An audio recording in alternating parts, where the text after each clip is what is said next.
I have made a resolution in beginning of the year where I'm gonna read 24 books a year. So 2024, I'll be reading 24 books. That rhymes. Every month, I'm gonna be reading 2 books. I have already read 2 books so far for Jen, and one of the books that I read, I just want to share lessons from it, right? And this is the book.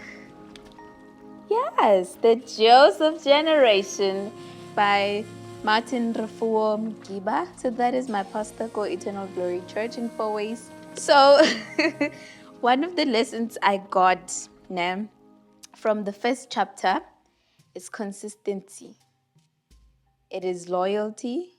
It is excellence. It is faithfulness. Okay? So we can remember how Joseph went through so much.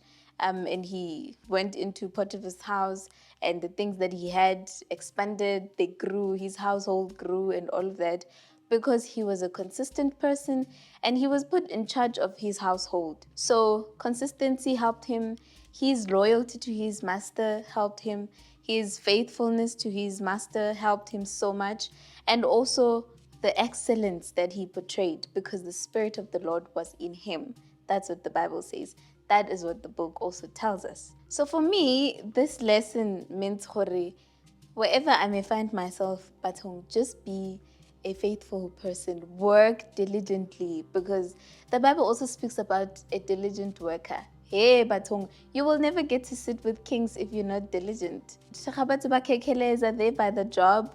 I just need to do my job so excellently that I one day I will get to sit with influential people because of that excellence that I put in. Lesson number 2 from chapter 5, it speaks about the gifts that we have. And it speaks about the coat of many colors. So as the gifts that God gives us. So our gifts should never chase us away from the presence of God. So we should stay humble enough to still do the will of the Father, even as great our gifts may be. So for me, it was just a thing, be humble.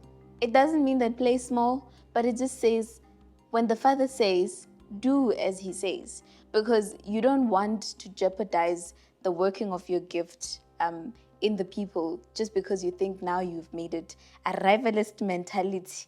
We should get rid of that. Nah? So that is from lesson number 2, chapter 5. And then lesson number 3 is from chapter 7. It says, sometimes it's good to be rejected because we don't want to find ourselves being successful failures. And that for me was like, so you can be a successful failure. Remember, here on earth, we have different purposes and all of that.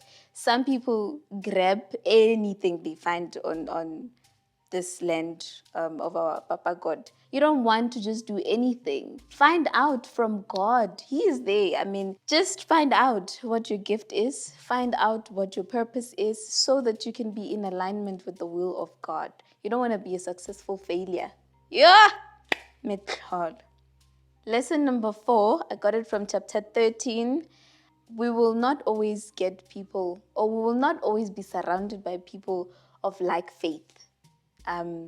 Looking at Joseph's life, he was found in Potiphar's house alone with Potiphar's wife, and she tried to seduce him, and that did not go right.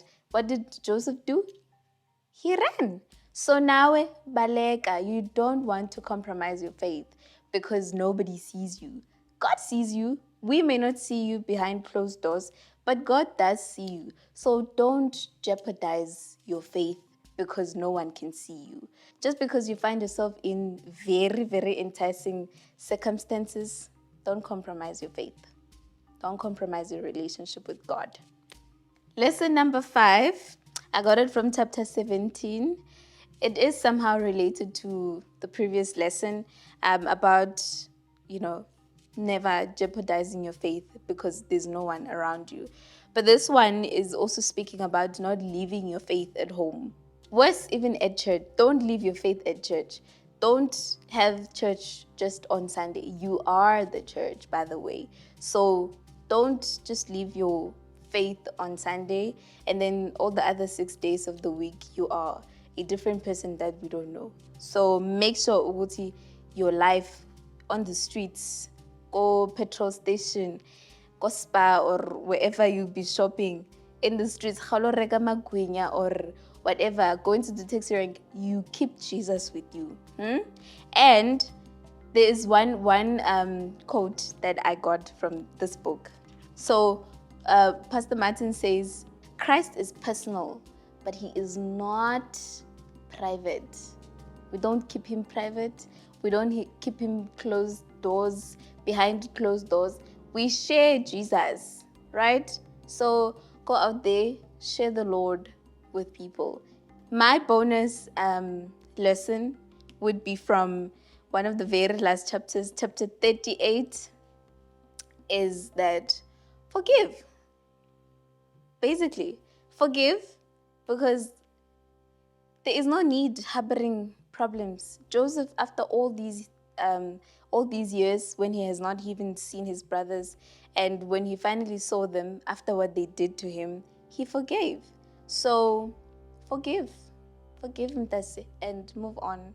So I just shared with you 6 lessons I got from this book. There is plenty of lessons. It has 41 chapters, so you can imagine how many lessons one could get from this book. If you are reading the Joseph generation or you've read it, please share the lessons, some of the lessons that you've learned, and we can engage on that. If you need the book, reach out. We can hook you up. Please help me. If you have a suggestion for a book that I can read this year, because I'm trying to read 24 books. Otherwise, thank you so much for watching the video. I hope you enjoyed. Till next time, give your dreams a chance. Dream.